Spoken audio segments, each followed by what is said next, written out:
उत्तराखंड में मौसम का मिजाज बदला, ऑरेंज अलर्ट जारी, पर्वतीय जिलों में भारी बारिश और बर्फबारी की संभावना।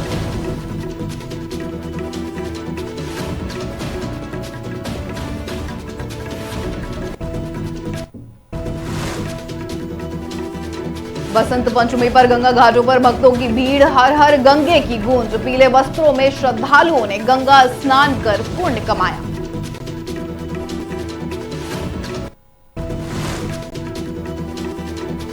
ग्रामीणों ने ढोल दमाऊ के साथ मनाया जश्न, विधायक विनोद कंडारी ने सड़क का किया लोकार्पण।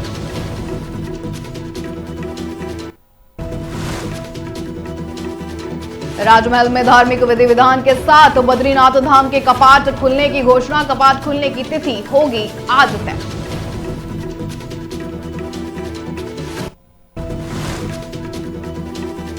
बसंत महोत्सव की झांकियों में दिखी लोक संस्कृति और परंपराएं, झांकियों में पारंपरिक वेशभूषा, लोक नृत्य और हिंदू विवाह परंपराओं की झलक।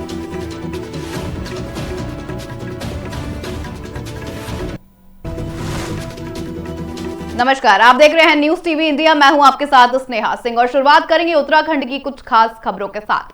उत्तराखंड में आज से मौसम का मिजाज बदल गया है। मौसम विभाग ने प्रदेश के कई जिलों में बारिश और बर्फबारी को लेकर ऑरेंज अलर्ट भी जारी कर दिया। मौसम विभाग के मुताबिक आपको बता दें, 23 जनवरी को देहरादून के पर्वतीय इलाकों के साथ उत्तरकाशी, चमोली, रुद्रप्रयाग, बागेश्वर और पिथौरागढ़ जैसे जिलों में बारिश और बर्फबारी की संभावना है। खासतौर पर 2300 मीटर और उससे अधिक ऊंचाई वाले इलाकों में भारी बर्फबारी हो सकती है। वहीं प्रदेश के अन्य जिलों में मौसम का असर अलग तरह से देखने को मिल सकता है। इन इलाकों में ओलावृष्टि के साथ बिजली चमकने और 40 से 50 किलोमीटर प्रति घंटे की रफ्तार से तेज हवाएं चलने के भी आसार हैं।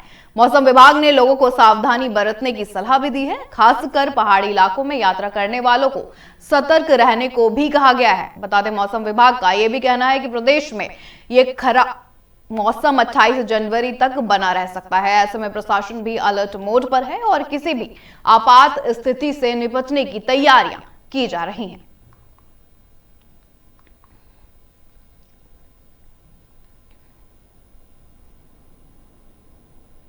चलिए रुक करते हैं अगली खबर का। हरिद्वार से खबर आ रही है। बता दें, बसंत पंचमी के पावन अवसर पर धर्मनगरी हरिद्वार में आस्था का अद्भुत नजारा देखने को मिला है। तड़के भोर से ही हर की पौड़ी के ब्रह्मा कुंड समेत सभी गंगा घाटों पर श्रद्धालुओं की भारी भीड़ उमड़ पड़ी है। देश के अलग अलग हिस्सों से पहुंचे श्रद्धालुओं ने मां गंगा में विधि विधान से स्नान भी किया और सूर्य देव की उपासना भी की है। बता दें, स्नान के दौरान घाट हर हर गंगे के जय घोष से गूंजते रहे और पूरा वातावरण भक्ति में भी बना रहा। बसंत पंचमी की परंपरा के अनुसार बड़ी संख्या में श्रद्धालु पीले वस्त्र पहनकर घाटों पर पहुंचे, जिससे घाटों की सुंदरता और भी बढ़ गई। बता दें, श्रद्धालुओं का यह भी कहना है कि बसंत पंचमी पर गंगा स्नान करने से पुण्य की प्राप्ति होती है। वहीं श्रद्धालुओं की भारी भीड़ को देखते हुए प्रशासन ने सुरक्षा के सख्त इंतजाम भी किए हुए थे।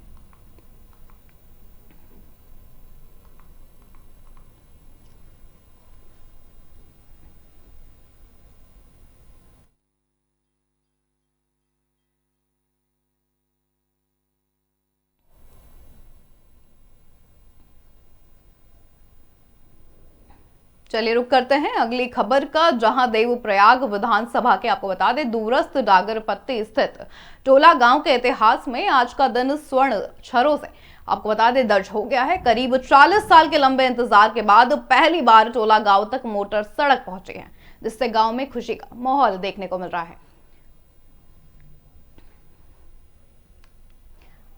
सड़क गांव तक पहुंचते ही ग्रामीणों ने ढोल दमाऊ की धाप पर आपको बता दें जश्न मनाया और इस ऐतिहासिक पल को उत्सव के रूप में भी मनाया गया है।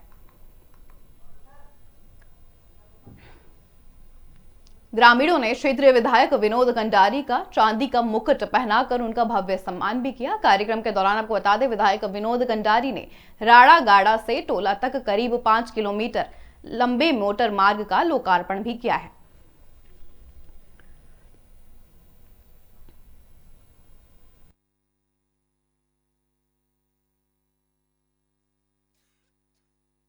चौहान पूर्व जिला पंचायत सदस्य थातीडागर से हूँ और इस रोड पे हम लोगों ने शुरू से यार लास्ट तक काफ़ी परिश्रम किया है। हमारे इस बीच में पहले मंत्री भी रहे हैं जो इस विधानसभा क्षेत्र से आते थे, उनके द्वारा भी कुछ कार्य नहीं हुए, लेकिन ये पेयजल वाली योजना का जो काम किया है तो माधव सिंह खनार जी उस टाइम विधायक थे, उन्होंने अपने विधायक गिरी में किया है। हमारे जो इस रोड का भी काम किया है जो हमारे विनोद खंडारी जो विधायक हैं, इन्हीं के कार्यकाल में जो बीच में मंत्री रहे हैं उनके द्वारा कोई भी कार्य जो है क्षेत्र के प्रति नहीं किया गया। नमस्कार, मेरा नाम वीरेंद्र बर्तवाल है और मैं ये तोला गाड़ का ग्रामवासी हूँ। और रोड का जो संघर्ष था हमारा लगभग 40 सालों से ये पूरा हुआ है। और रोड आने से रोड एक तरीके से रीढ़ है किसी भी विकास की। और जो हमारे विधायक हैं विनोद खंडारी जी, उनका भरसक प्रयास रहा है इसमें। और उन्होंने जो वादा किया था कि मैं तब तक गांव में नहीं आऊँगा जब तक रोड नहीं आएगी, तो वो आज जो रोड का शुभारंभ कार्यक्रम था गांव तक रोड पहुंच गई। विधायक आए हैं और उन्होंने बहुत सारी और घोषणाएं करी, उनके गांव आगे जाके वहाँ तक ये रोड जुड़ेगी। और रोड आने से हमारे गाँव में रिवर्स पलायन हो रहा है। लोग अब अपने जो घरों के और लौटने के लिए तैयार हुए, स्वरोजगार के अवसर बढ़े हैं। देखिए, मेरी विधानसभा का और डागरपट्टी का मैं मानता हूँ कि ये पहले डागरपट्टी का अंतिम गांव था, मगर रोड के जुड़ने से मैं ये मानता हूँ ये मेरी डागरपट्टी का ये पहला गांव बन गया है। और यहाँ के लोगों की बहुत पुरानी मांग थी। मैंने इसको पहले PMGSY की हम आधा रोड राड़ेगढ़ तक लेकर आए, फिर उसके बाद नई PWD को जो है टोला तक रोड पहुँचाई। और मैं इस गाँव में कई बार पैदल आया हूँ। ये बहुत सुंदर गाँव है, यहाँ पे बर्फ भी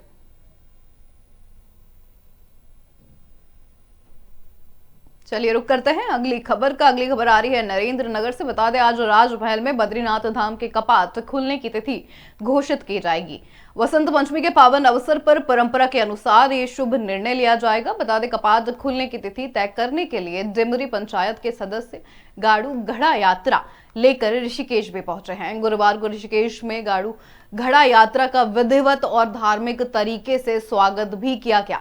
शुक्रवार सुबह गाड़ू घड़ा यात्रा नरेंद्र नगर राजमहल के लिए रवाना होगी। राजमहल में धार्मिक रीति रिवाजों और विधि विधान के साथ बद्रीनाथ धाम के कपाट खुलने की तिथि की घोषणा भी की जाएगी। साथ ही कपाट खुलने की तारीख सामने आते ही बद्रीनाथ धाम की यात्रा तैयारियों को भी तेजी मिलेगी, जिससे तीर्थ यात्रियों और प्रशासन दोनों की व्यवस्थाएं शुरू हो जाएंगी।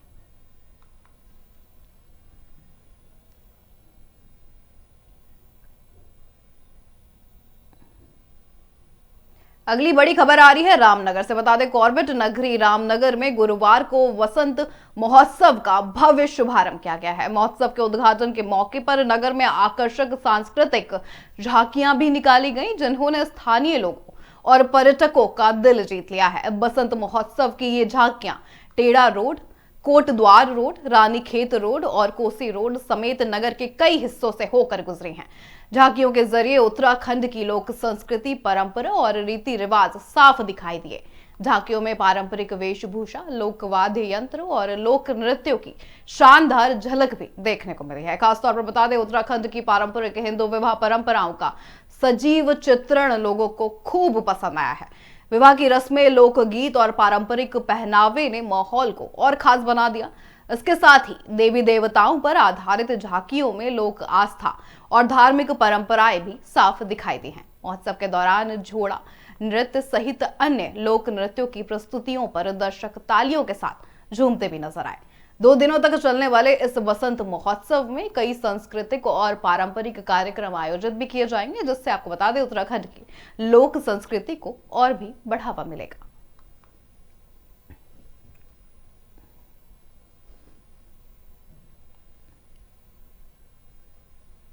चलिए रुक करते हैं अगली बड़ी खबर का। हरिद्वार से बड़ी खबर आ रही है। बता दें केंद्रीय गृह मंत्री अमित शाह के 2 दिवसीय उत्तराखंड दौरे का सबसे प्रतीकात्मक पड़ाव हरिद्वार में देखने को मिला है। कार्यक्रमों के अंतिम चरण में वे सीधे निरंजनी अखाड़े पहुंचे। जहां अखाड़ा परिसर स्थित प्राचीन हनुमान मंदिर में उन्होंने विधि विधान से पूजा अर्चना की है और संत समाज से मिलकर आशीर्वाद भी प्राप्त किया है।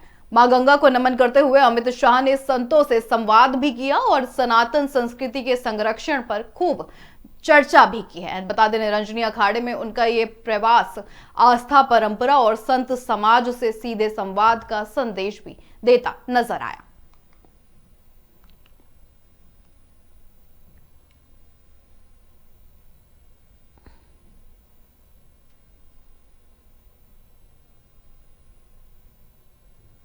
चलिए रुक करते हैं अगली खबर का। समाजवादी पार्टी ने प्रदेश की राजनीति में बड़ा कदम उठाते हुए युवा संत महंत, आपको बता दें, शुभम गिरी को कार्यकारी प्रदेश अध्यक्ष नियुक्त कर दिया है। ये नियुक्ति 2027 विधानसभा चुनावों को ध्यान में रखकर भी की गई है, जिससे सपा संगठन को नई ऊर्जा मिल सके और प्रदेश में राजनीतिक जमीन मजबूत भी हो सके। बता दें, जिम्मेदारी संभालते हुए महंत शुभम गिरी ने पार्टी नेतृत्व का आभार भी जताया है और सपा की नीतियों को जनता तक पहुंचाने का संकल्प भी उन्होंने दोहराया है। उन्होंने कहा कि देवभूमि उत्तराखंड में हिमालय संरक्षण, पर्यावरण सुरक्षा, गंगा की निर्मलता, अंकिता भंडारी न्याय और गैरसैंण को पूर्णकालिक राजधानी जैसे मुद्दे उनकी प्राथमिकता आगे रहेंगे। साथ ही उन्होंने हिंदुत्व विरोधी आरोप खारिज किए हैं और कहा है कि पार्टी संत समाज और संस्कृति का पूरा सम्मान करती है और समाज सेवा व विकास की राजनीति में विश्वास भी पूरी तरह से रखती है। देखिए क्या कुछ और कह रहे हैं महंत शुभम गिरी।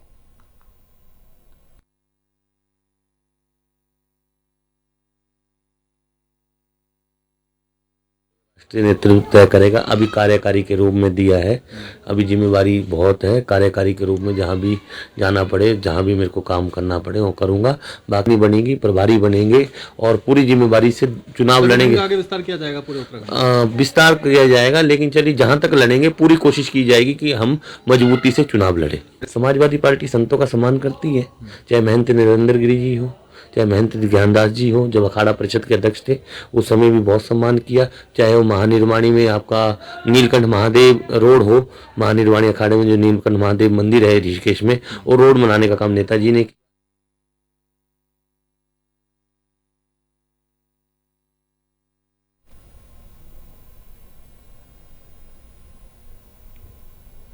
चलिए रुक करते हैं अगली खबर का। रानीखेत से खबर है। बता दें, अल्मोड़ा जिले के विकास खंड भिकियासैंण के वन पंचायत नैनी सेरा, लछमोला, नोबा होले और अन्य गांवों में भालू दिखाई देने से ग्रामीणों में दहशत का लगातार माहौल बना हुआ है। ग्रामीणों की चिंता को देखते हुए वन पंचायत सरपंच के नेतृत्व में उप जिलाधिकारी और डीएफओ अल्मोड़ा को ज्ञापन भी सौंपा गया।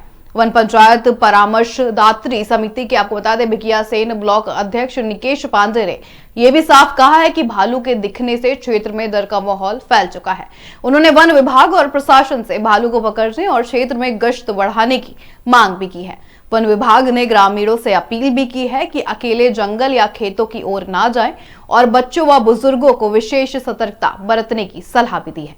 यदि किसी को भालू दिखाई दे तो तुरंत वन विभाग या नजदीकी वन चौकी को सूचना दे ताकि समय रहते कार्रवाई की जा सके। देखिए खास रिपोर्ट। तेरा वन पंचायत के निकट भालू का दिखना एक भयावह स्थिति है, जो कि क्षेत्र में एक दहशत का माहौल फैल चुका है।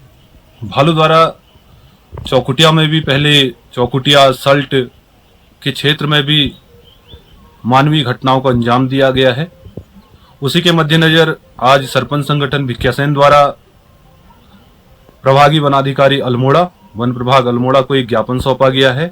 साथ ही एसडीएम महोदय भिकियासैंण को भी एक ज्ञापन सौंपा गया है कि इस भालू को पकड़कर जो क्षेत्र में बना एक भय का माहौल है उसका निस्तारण किया जाए।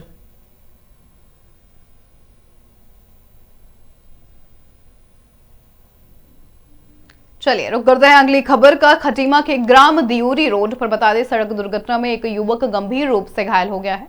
युवक अपने परिवार का इकलौता बेटा था। साथ ही कृष्ण कुमार राणा पुत्र प्रताप सिंह राणा निवासी गोजरिया पटिया को तुरंत सामुदायिक स्वास्थ्य केंद्र भी ले जाया गया, जहां परिवार ने गरीबी और मुश्किल हालातों के बावजूद इलाज के लिए पूरी कोशिश की, लेकिन युवक की जान नहीं बच सकी।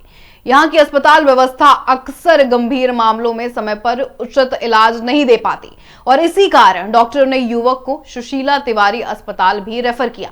नागरिक चिकित्सालय खटीमा के डॉक्टर बीपी सिंह के अनुसार युवक को सुशीला तिवारी अस्पताल से एम्स भी भेजा गया है, लेकिन रास्ते में ही उसकी मृत्यु हो गई। पोस्टमार्टम के बाद शव परिवार को सौंप दिया गया है। साथ ही युवक के निधन को लेकर परिवार और ग्रामीणों में नाराजगी साफ देखने को अब मिल रही है। बता दें, दिग्विजय सिंह ने डॉक्टरों की लापरवाही का आरोप उन्हें लगाया है और कहा है कि अगर समय पर सही इलाज हो पाता तो ये जान बच भी सकती थी। युवक के चचेरे भाई रोहित राणा ने भी सरकार से अपील की है कि उनके भाई जैसी घटना किसी और के साथ ना हो।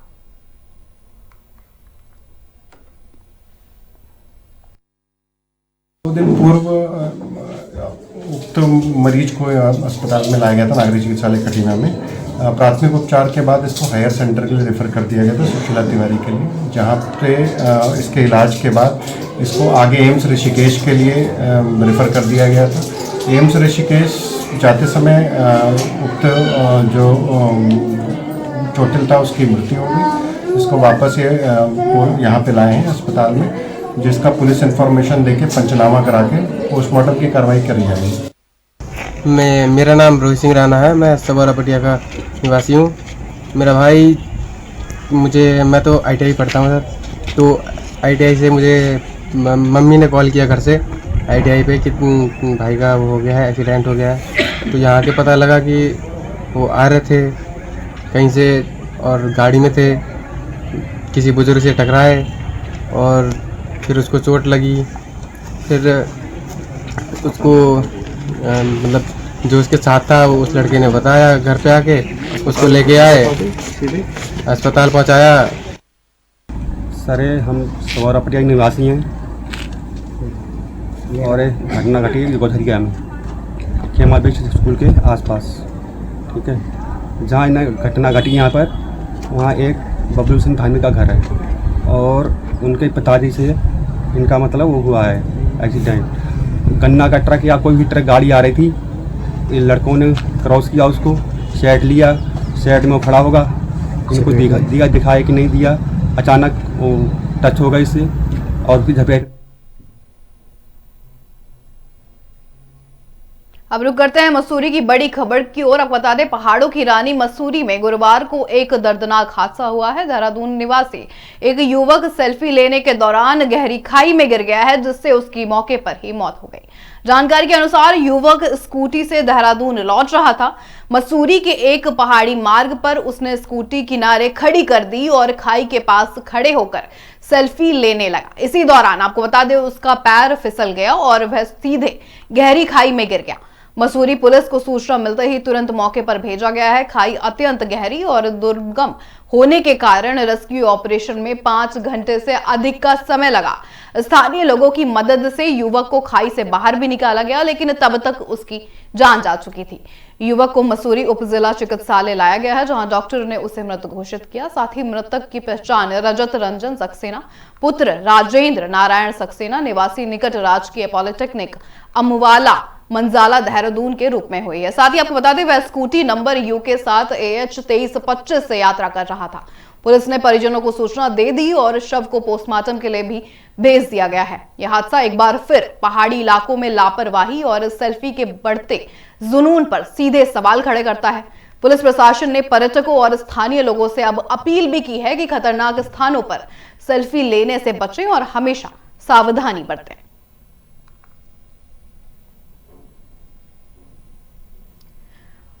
बता दें, पूरे ऑपरेशन में 5 घंटे लगे हैं, क्योंकि खाई बहुत गहरी थी। इस वजह से टीम वहां पहुंच पाई, 5 घंटे लगे। उसके बाद भी युवक की जान जा चुकी थी। पहाड़ी इलाकों में लापरवाही और सेल्फी की सख्त सावधानी बरतने की अपील भी अब प्रशासन लोगों से कर रहा है। ऐसे पॉइंट्स पे जाने से बचें और अगर आप जाएं तो वहां सेल्फी लेने का खतरा ना मोड़ लें। ये मसूरी में दर्दनाक हादसा, युवक गहरी खाई में गिरा।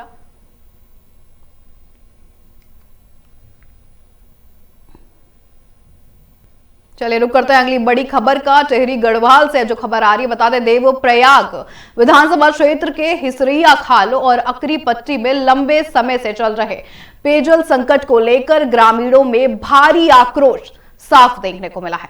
गुरुवार को आक्रोशित ग्रामीण ढोल दमाऊ और नारेबाजी के साथ कीर्तिनगर तहसील का घेराव करने पहुंचे हैं।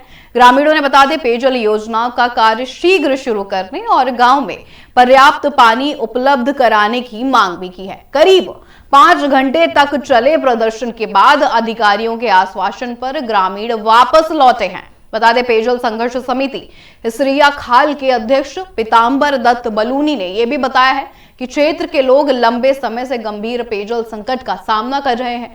आंदोलन का नेतृत्व कर रहे हैं महिपाल सिंह बुटोला।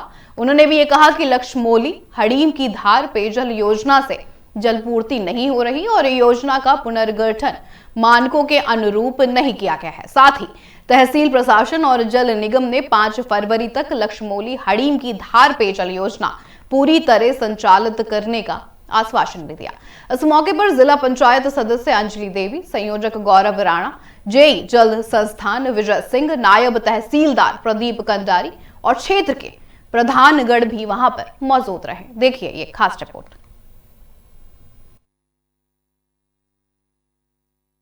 और प्रशासन की लगातार उपेक्षा के कारण पेयजल आपूर्ति जो इंसराखाल पट्टी और ओकरी पट्टी है उसमें नहीं हो पा रही है। करोड़ों रुपए का वारा मेरा विभाग द्वारा किया जा रहा है अनुरक्षण बजट के नाम पर, और स्थानीय विधायक अपने निजी स्वार्थ के लिए किसी अपने निजी व्यक्ति को उसका ठेका दिया हुआ है। हाँ, आज लक्ष्मौली और हिस्सा खाल के ग्रामों से लोग आ रखे थे तथा संबंधित ग्राम सभाओं के जनप्रतिनिधि भी यहाँ पे आए हुए थे। इन्होंने सांकेतिक धरना तहसील परिसर में दिया और इसमें लोगों की पेयजल से संबंधित जो समस्याएं थी संबंधित विभागों को भी यहाँ पे बुलाया गया, जल निगम और जल संस्थान। बड़ी समस्या ये है कि हमारे यहाँ पानी नहीं आ रहा है। पानी की वजह से हमें बहुत बड़ी समस्या हो रही है। गाय को पानी नहीं मिल रहा, भैंस को पानी नहीं मिल रहा, हम लोग बहुत परेशान हैं। छोटे बच्चे हैं वो बिना पानी के हाथ धो रहे हैं, क्या करें, बहुत समस्या हो गई है। कई बार फोन करते हैं, ये लोग फोन नहीं उठाते हैं, कहते हैं कि मोटर जल गई, मोटर जल गई। मोटर कैसे जल रही है इनकी? हर रोज मोटर जल रही है इनकी, हफ्ते में 1 दिन पानी दे रहे हैं। मैं टिहरी गढ़वाल क्षेत्र से, वैसे देवराग डिवीजन में जॉब करता हूँ सर। अभी विगत वर्षों में ना जो हमारा आईवेल था वो कुछ हद तक डैमेज हो चुका। आपदा के चक्कर में वो डूब जाता है, हर बार डूब जाता है। इस बार उसमें क्या हो गया कि हर ग्रीष्म में जो ये सर्दी ऋतु आती है, जो सर्दियों की है, वो सर्दियों में होता है, उसमें पानी नदी में घट जाता है। तो नदी में घटने के कारण पानी हमारी लिफ्टिंग कम हो पाती है। हम रुक के पंपिंग करने, क्योंकि जीबी के डैम वाला पानी कम छोड़ता है, कभी ज़्यादा छोड़ता है, तो इस कारण हमें फ्लक्चुएट होता रहता है, पानी कम मिल रहा है इस कारण। आप फोन क्यों नहीं उठाते लोगों का? नहीं, सबको फोन उठाता हूँ, सबको फोन से बात होती है। आप के सामने नहीं, उन्होंने फोन किया ही नहीं, मुझे वैसे बोल रहे हैं कि पानी मैं फोन करती हूँ। पीछे व्यक्ति खड़े जो ये फोन। उत्तराखंड से मौसम की ताजा जानकारी भी आपको बता देते हैं। मौसम ने शुक्रवार को करवट बदल ली है। मौसम विज्ञान केंद्र के अनुसार 23 जनवरी यानी आज राज्य के अलग अलग हिस्सों में बारिश और पहाड़ों में बर्फबारी का पुनर्नुमान जारी किया गया है और ये पुनर्नुमान सटीक भी साबित हुआ। सुबह से ही विकासनगर क्षेत्र में बारिश शुरू हो गई। वहीं ऊंचाई वाले पहाड़ी क्षेत्र चकराता में बर्फबारी भी शुरू हो गई, जिससे ठंड में और बढ़ोतरी हुई है। विशेष रूप से आपको बता दें 2300 मीटर से ऊपर की ऊंचाई वाले इलाकों में भारी बर्फबारी की संभावना जताई गई थी। इसके अलावा प्रदेश के अन्य हिस्सों में ओलावृष्टि और आपको बता दें तेज हवाओं के आसार भी बने हुए हैं। मौसम विभाग ने स्थानीय लोगों और पर्यटकों से सावधानी बरतने की सलाह भी दी है। साथ ही प्रदेश भर में ये मौसम का मिजाज अगले कुछ दिनों तक बने रहने की पूरी संभावना है। प्रशासन ने भी सुरक्षा और राहत उपायों को बढ़ा दिया है ताकि आपात स्थिति में समय पर कार्रवाई की जा सके। अगर आप पहाड़ी क्षेत्रों की यात्रा कर रहे हैं तो बारिश और बर्फबारी के दौरान सतर्क रहने और सुरक्षित मार्गों का उपयोग करने की हिदायत मौसम विभाग ने दी है।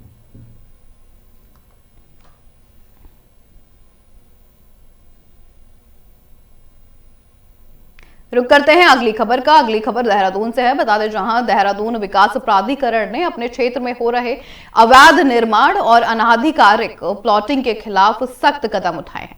देहरादून विकास प्राधिकरण ने साफ कहा है कि वे बिना मानचित्र स्वीकृति और नियमों के खिलाफ किसी भी निर्माण को बर्दाश्त नहीं करेंगे। वहीं उपाध्यक्ष बंसीधर तिवारी ने यह भी बताया है कि नियोजित और संतुलित विकास हमारी प्राथमिकता है और अवैध निर्माण शहर, पर्यावरण और जन सुविधाओं के लिए हानिकारक है। प्राधिकरण ने आम जनता से अपील भी की है कि किसी भी निर्माण से पहले मानचित्र स्वीकृति अवश्य लें। भविष्य में भी अवैध गतिविधियों के खिलाफ कार्रवाई जारी रहेगी ताकि देहरादून का विकास सुरक्षित और सुनियोजित तरीके से हो सके। मानसून में एक तो जो बाढ़ आई थी और आपने देखा जो हाई फ्लड लेवल था वो काफ़ी ज़्यादा था और जो नदियां हैं और जो नाले के किनारे जहाँ पर पानी ज़्यादा आया वहाँ पर कभी आवासीय और व्यावसायिक जो निर्माण थे वो क्षतिग्रस्त हुए। तो हम लोगों का प्रयास ये है कि इस तरह की जो संरचनाएं हैं नदी और नालों के किनारे हम लोग उसको बिल्कुल न बनने दें। तो प्राथमिक स्तर पर तो उसके खिलाफ बहुत सघन अभियान हम लोग चला रहे हैं। साथ ही साथ जो एग्रीकल्चर लैंड यूज है और उसमें अवैध प्लाटिंग की जा रही है घर बनाने के लिए, तो उसमें जो खरीदार हैं वो परेशान हो रहे हैं, क्योंकि कृषि भूपयोग में आवासीय मानचित्र स्वीकृत नहीं होते हैं। तो ऐसे लोगों को परेशानी से बचाने के लिए जितनी भी इस तरह की अवैध प्लाटिंग है उसके हम लोग खिलाफ लगातार कार्रवाई कर रहे हैं, और लगभग हम लोग उसको बिल्कुल हम कहें कि एंड की तरफ ले जा रहे हैं, ताकि उसकी जो ठगने जैसी बात है आम आदमी उसमें ठगा न जाए। चलिए रुक करते हैं अगली खबर का। अगली खबर विकासनगर से है, जहां बता दें विकासनगर के डाकपत्थर फायर स्टेशन में सिरमौर जिले के किल्लोड स्कूल के बच्चों के लिए 3 दिवसीय कार्यशाला का आयोजन किया गया है। इस कार्यशाला में बच्चों को आग से बचने माफ करिएगा तरीके और उनके आग पर कैसे काबू पाया जा सके वो बताया गया। इसकी पूरी जानकारी फायर स्टेशन के कर्मचारियों ने दी है। बच्चों ने फायर मशीन और सुरक्षा उपकरणों को देखकर समझा भी कि आपात स्थिति में क्या करना चाहिए और क्या नहीं। इस मौके पर स्कूल के प्रधानाचार्य और शिक्षक भी वहां पर मौजूद रहे हैं। साथ ही फायर स्टेशन के इंचार्ज और कर्मचारी गरिमा थपलियाल ने बच्चों की व्यवहारिक तरीके से उनको बातचीत भी उनसे की और उनको सिखाया भी। साथ ही बच्चों ने इस कार्यक्रम में बड़ी रुचि भी दिखाई और आग से सुरक्षा के सभी नियम ध्यान से भी सीखे। इस तरह की कार्यशालाएं बच्चों में सुरक्षा जागरूकता भी बढ़ाती हैं और उन्हें आपात स्थिति में सही कदम उठाने की सीख भी देती हैं।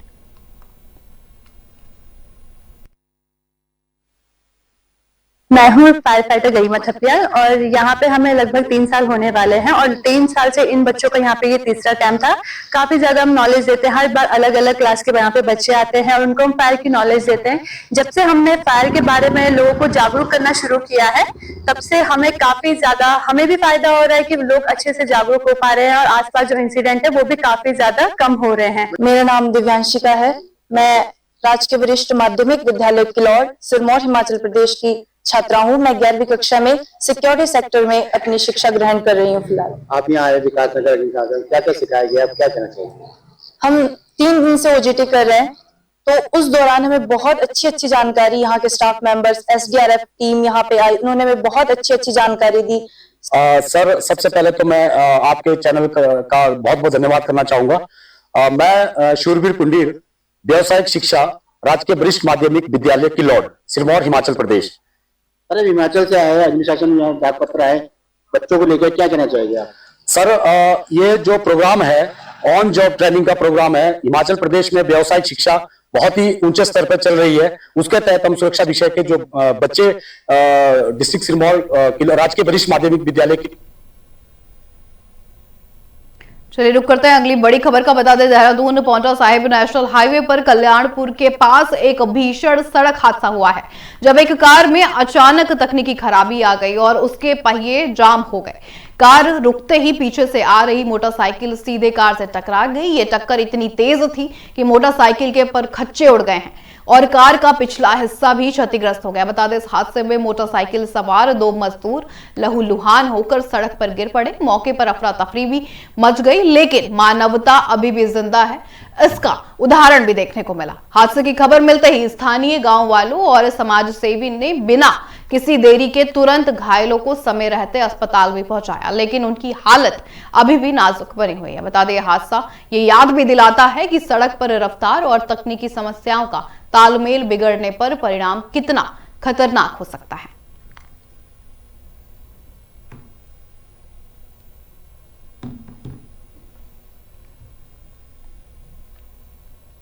मेरे साथ इस बुलेटिन में इतना ही। आप देखते रहिए न्यूज़ टीवी इंडिया। नमस्कार।